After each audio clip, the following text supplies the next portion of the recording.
Thank you very much for your speech. It was excellent. And I just have a few questions about the Croatia national branding. You mentioned three advantages about Croatia, that it's easy to travel to go, it's a safe country, that this should be mentioned, and had a lot of islands that make it beautiful, like relief. I have been in Croatia a lot of time, and I really love that. And my question is that what steps should a small country like mine, which is Albania, follow to have the same successful national branding in tourism like Croatia do during these years? First of all, I didn't specifically mention Albania in my presentation because I couldn't mention every country, but Albania has enormous potential. It has a long coastline, a wonderful stable climate, and something that you must preserve, and that is clean nature. Albania will be building capacities, hotels, resorts, private accommodation houses, anything, but it is very easy to spoil the nature. When you spoil it, it's no turning back.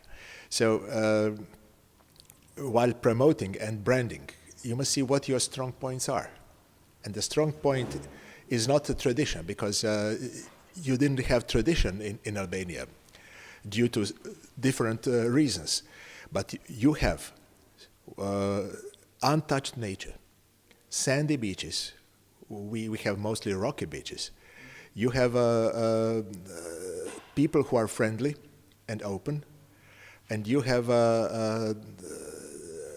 accession which is relatively easy. You will get the infrastructure, don't worry, sooner or later. And the strong points can be nature, not too much concrete on the coast, on the beaches, and you must think of what other elements are. Security, safety, surely one of them. Yeah. Okay. Thank you. Still on tourism, I just wanted to ask if the recent, the current situation with refugees, if it's going to have any impact on tourism in Croatia, maybe positive or negative. So what are your thoughts on the refugee crisis?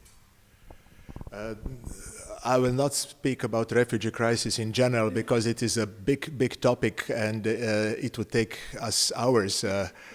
The crisis, we are almost sure and we hope will not affect tourism anywhere for several reasons. First of all, Croatia specifically was a transit country.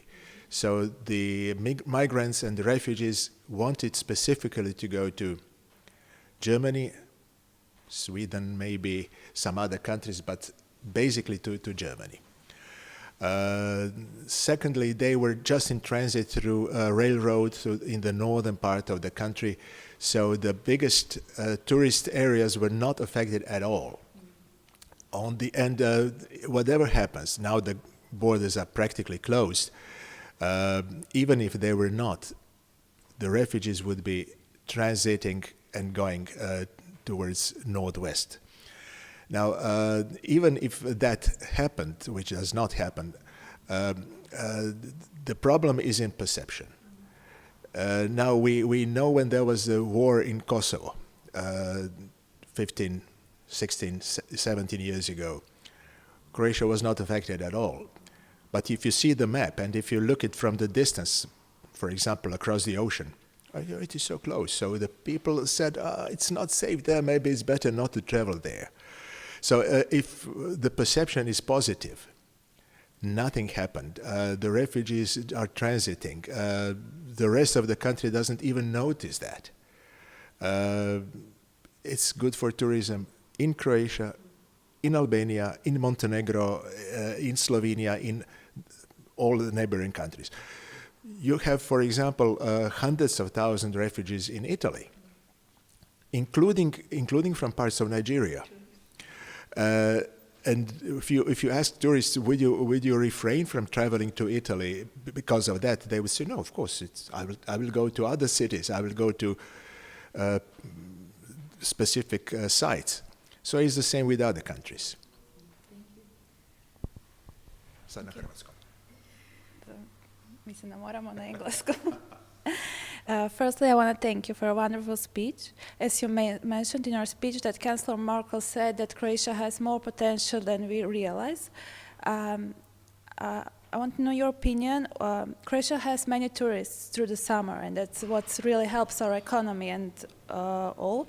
But in your opinion, what can Croatia do that we can gain more investors and more tourists through the year? Because, for example, the mountain part, Gorski Kotar, and they're also very wonderful to see, but people don't know about it.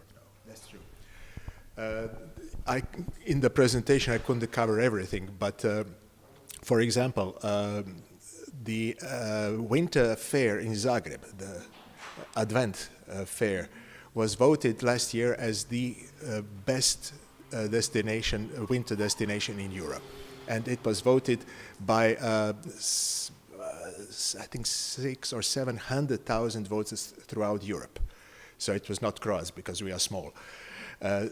It, of course, brought good money for the city, but it brought a big propaganda that Croatia is not only summer destination, it is also a city destination, winter destination, and it also offers a lot of opportunities in other parts of the country. You mentioned Gorski Kotar, which is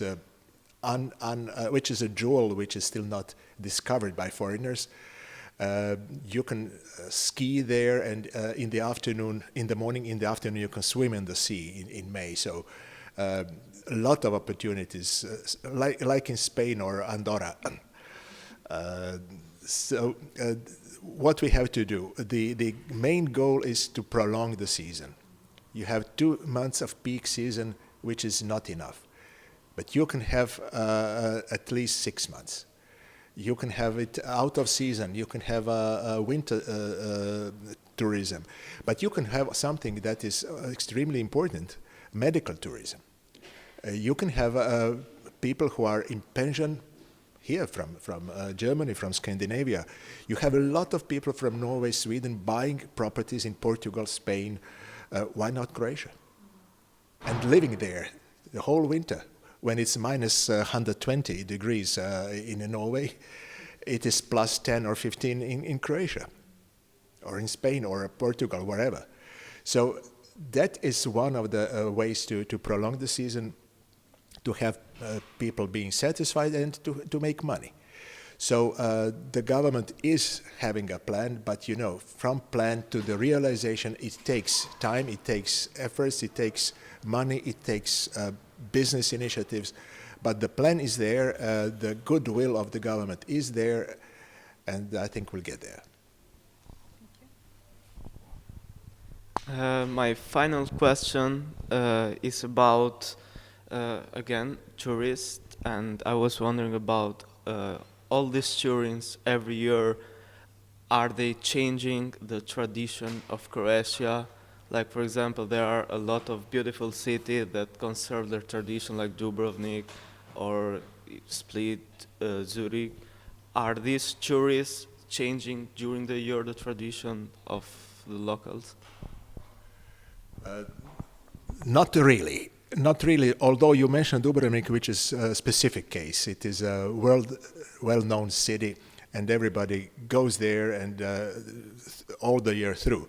So in the summer, you have so many tourists that you practically cannot walk the streets, in spite of the high temperatures. So that changes the picture of the city in July or August. But out of season, of course, the city lives a normal everyday life with all the traditions, with big festivity of St. Blasius in February for over 1,000 years every year. So it doesn't affect it in that way. But of course, every city, no matter how big it is, in the summer season changes the face because you have many more tourists, foreigners in the streets, and of course it is visible. but the whole world is interacting more and more and more and more. So the changes, even without physical presence, are occurring, are going on. And it is unstoppable, and basically it is good. It is good because it's, in spite of all the problems we are aware of, connecting people and making them learn and know each other is a good process. My final question, like you said some few minutes ago, there is more like digitalization, and does it have an impact on tourism in the sense that there's competition between and among countries for tourists? So first of all, are there specific plans put in place by your government for the future to attract more people, and also how are you using the digital revolution to help in that regard? Yes, in fact, you put a question which has an answer in it. Yes, of course, every government does it, including Croatian. You cannot attract guests now by just advertising on this tree across the street. It doesn't work anymore. So yes, digitalization is a conditio sine qua non, and the government does have a plan, does have investments, and of course here in Germany they all speak about digital revolution 4.0 and so on.